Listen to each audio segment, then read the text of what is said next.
ՄԱԿ-ի մարդու իրավունքների հանձնակատարի մանդատով գործող փորձագետները կասկածի տակ դնելով Սրբազան պայքարի դատական գործ, մտահոգություն են հայտնում, որ Բագրատ arczepiskopos Գալստյանյանի առաջնորդած Սրբազան պայքարի անդամների նկատմամբ քրեական հետապնդումը, նրանց ահաբեկչություն ծրագրելու համար մեղադրելը, ազատազրկելը եւ 2024-ի հունիսին ցուցարարների նկատմամբ ուժի կիրառումն ու տասնյակ քաղաքացիներին մարմնական վնասվածքներ հասցնելը կարող են հակասել մարդու իրավունքների պաշտպանության Հայաստանի ստանձնած միջազգային պարտավորություններին։ ՄԱԿ-ի մարդու իրավունքների հանձնակատարի գրասենյակը ստանալով պաշտպանական կողմի դիմումը ուսումնասիրել է Սրբազան պայքարի գործն ու ընդգծել, հունիսի 12-ին ազգային ժողովի հարակից տարածքում ուժի գործադրումը կարող է դիտարկվել որպես կյանքի իրավունքը հարգելու պարտավորության խախտում։ Միջազգային իրավունքի խախտում կարող է լինել նաև հարուցված քրեական գործն ու Սրբազան պայքարի անդամների նկատմամբ կիրառված սահմանափակումները, ընտրված խափանման միջոցները։ Փորձագետները նաև մտահոգիչ են համարում պաշտոնյաների նրանց մեղավորության մասին պնդումները,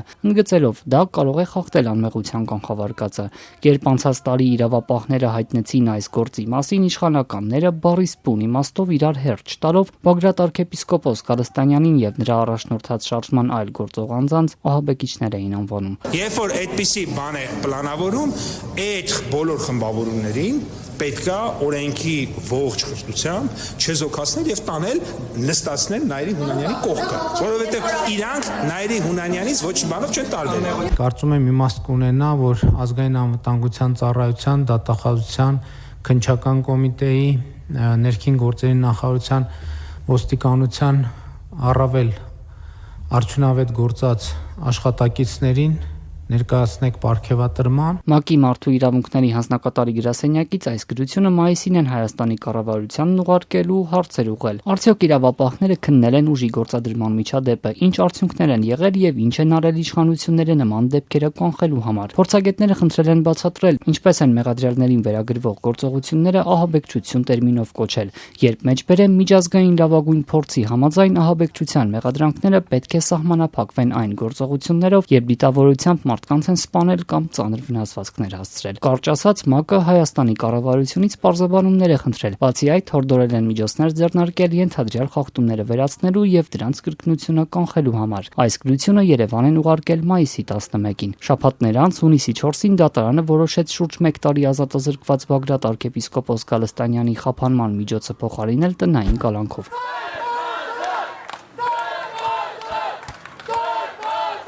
Նա կարողացավ դուրս գալ դատարանի դահլիճից։ ՄԱԿ-ի մարդու իրավունքների հանձնակատարին Բագրատ arczepiskopos Գալստյանյանի ու մյուս 17-ի փաստաբանական թիմից Տաթևիկ Սողոյաններ դիմել։ Նա ուղիղ կապ է տեսնում կառավարության ստացած գրության ու Գալստյանյանի խափանման միջոցը փոխելու որոշման միջև։ Այն մեսիջը, որ ներառված էր, որ առերևույթ պարզ է, որ այստեղ ահաբեկչության հետ կապ չունի եւ այդ հստակ գնահատականները, որ արդեն իսկ հնչեցրել են ՄԱԿ-ի կողմից, այսպես սառը ցնցուղ են եղել Հայաստանի իշխանությունների համար, ինչը այսպես հանգեցրել է նաև խափանման միջոցի փոփոխության։ Գործադիրը ՄԱԿ-ի փորձագետների գրությանը պատասխանել է մի քանի օր առաջ, հերքելով բոլոր մեղադրանքները։ Պնդում են 2024-ի հունիսի 12-ին ընդդիմադիր ցուցարարների դեմ ոստիկանության գործողություններն իրավաչափ, անհրաժեշտ եւ համաչափ են եղել։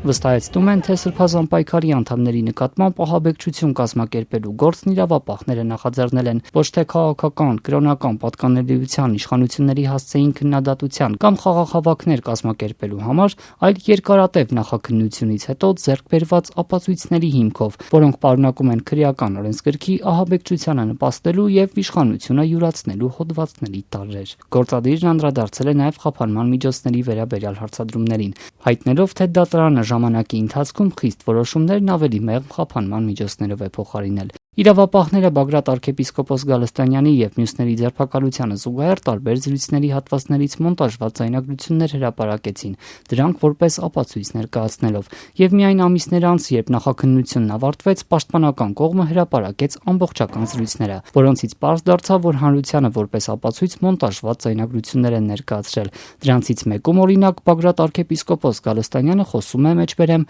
պատի տակ գյուլելու մասին։ Ինչպես պարզվեց, այս արտահայտությունը ոչ թե կոնկրետ կոչ է եղել կամ ծրագիր, այլ հիպոթետիկ զրույցի դրվագ էր։ Չնայած այս հանգամանքին կառավարությունը պնդում է, թե մեղադրյալների արդար դատաքննության իրավունքը երաշխավորված է եղել։ Գալստանյանի փաստաբան Տաթևիկ Սողոյանն ընդգծում է, թեև ՄԱԿ-ի փորձագետների գրությունը իրավական ուժ չունի եւ դատարանը տեսականորեն կարող է արհամարել այն, սակայն եթե գործը միջազգային ատյաններ հասնի, փորձագետների կարծիքը ծանրակշիռ ազդեցություն կունենա։ Բայց մարդու իրավունքների հանձնակատարի եւ հատուկ զեկուցողների ինստիտուտը ինքը աշխարհում ամենածանրակշիռ ինստիտուտներից մեկն է, որին չեն շրջանցում որևէ լուրջ պետություն կամ որևէ միջազգային դատարան, այսինքն եւ հենց հանձնակատարի եւ այս փորձագետների կարծիքները իրանք եւ ծանրակշիռ ազդեցություն ունեն թե եվրոպական դատարանի համար, թե ՄԱԿ-ի արդարադատության դատարանի համար, թե Հաագայի միջազգային քրեական դատարանի համար։ Գործով անցնող 18 մեղադրյալներից ոչ ոք այլևս կալանավայրում չէ։ Գալստանյանի խափանման միջոցը փոխելուց առաջ դատավորը վերջին ամիսներին նաեւ մյուս մեղադրյալների վերաբերյալ էր նման որոշումներ կայացրել։